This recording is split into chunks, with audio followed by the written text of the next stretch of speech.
Vamos a adentrarnos en una historia sobre un recuerdo, un encontronazo y un mensaje potentísimo. Hay cosas que simplemente no se pueden callar. Uf, empezamos fuerte, ¿verdad? Con un grito que los rompe todo. Pero, a ver, para entender de verdad qué significa, tenemos que conocer a la persona que lo lleva grabado a fuego en la memoria. Bien, pues nuestra historia arranca años después, en una calle normal y corriente, una de esas por las que pasamos todos los días. Pero un encuentro que parece casual, de repente, va a abrir una puerta al pasado que llevaba mucho tiempo cerrada. Aquí tenemos a Paco. Va caminando de vuelta a casa, tan tranquilo, y de repente casi se choca con una mujer. Hay algo en ella que le resulta familiar. Una chispa, un ¿de qué me suena esta cara? Pero no consigue ponerle nombre. Y claro, el nombre que a él le viene a la cabeza, Mario Guaman, es el de un chico, pero quien tiene delante es Mariana, una mujer. Y con esa simple frase, ¡pum!, de golpe, 15 años de historia que estaban enterrados salen a la superficie. Vale, para entender bien qué pasó, qué significa ese reencuentro, tenemos que hacer un viaje. Nos vamos atrás en el tiempo, a un aula de instituto.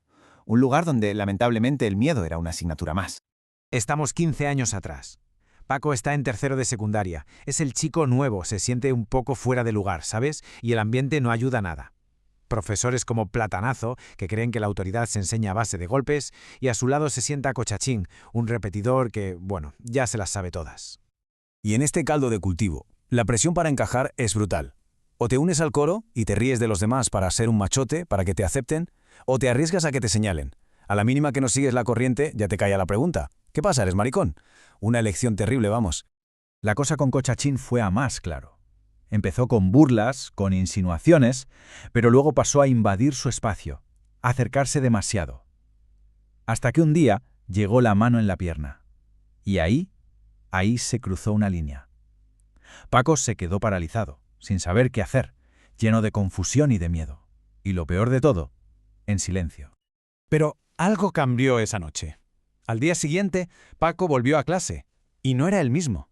Llevaba dentro una decisión, una especie de resolución. Y ese día iba a pasar algo que lo cambiaría absolutamente todo. Y pasó. La mano de Cochachín volvió a su pierna. Pero esta vez fue diferente. Algo dentro de Paco hizo clic. Se rompió. El miedo seguía ahí, sí, pero por encima de él surgió una certeza clarísima. Esto está mal. Y no se quedó callado. Ese grito fue la primera pieza del dominó. Lo primero fue el acto de valentía en sí, en medio de toda la clase. Después fue hablar, a pedir ayuda en el propio colegio. Y esa misma noche, lo más difícil. Se lo contó a su familia. Por fin, el secreto, esa carga que llevaba solo, salió a la luz. Y aquí vemos dos mundos completamente distintos. Por un lado, la respuesta del colegio, que fue, lamentable. Excusas, negación, básicamente proteger al agresor. La solución, moverlos de sitio y ya está. Pero en casa fue otra historia. Le escucharon, se lo tomaron en serio, le apoyaron y pasaron a la acción. El contraste es brutal. Así que bueno, la amenaza directa para Paco desaparece. Cochachín deja de meterse con él. Pero ojo, que la historia en esa aula no ha hecho más que empezar. Porque un mes más tarde llega un alumno nuevo a clase. Un chico alto, tímido, se llama Mario Guaman. ¿Y dónde lo sientan? Pues en el único sitio que queda libre, justo al lado de Cochachín. Y aquí es donde vemos los dos caminos. Paco gritó, Paco habló, Paco recibió ayuda. Pero Mario nunca gritó, nunca dijo nada, nunca lo denunció. Sufrió exactamente lo mismo que Paco, pero lo hizo completamente solo y en silencio. Y con esto volvemos al presente.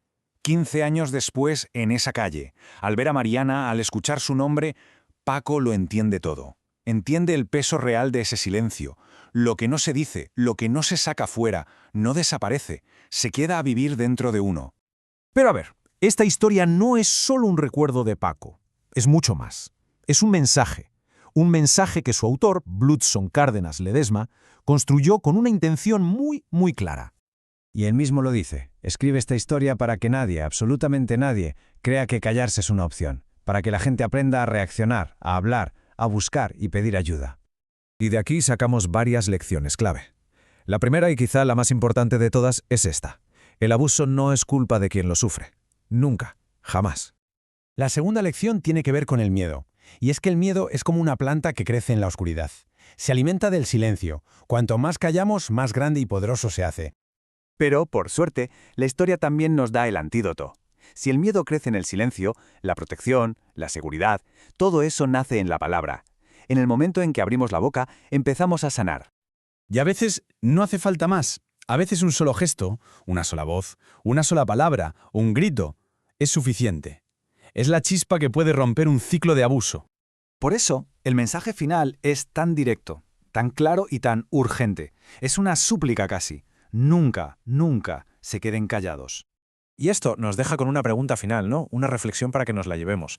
¿Cuántas historias como la de Mario o la de Paco hay a nuestro alrededor ahora mismo esperando que una sola palabra rompa el silencio para poder ser escuchadas?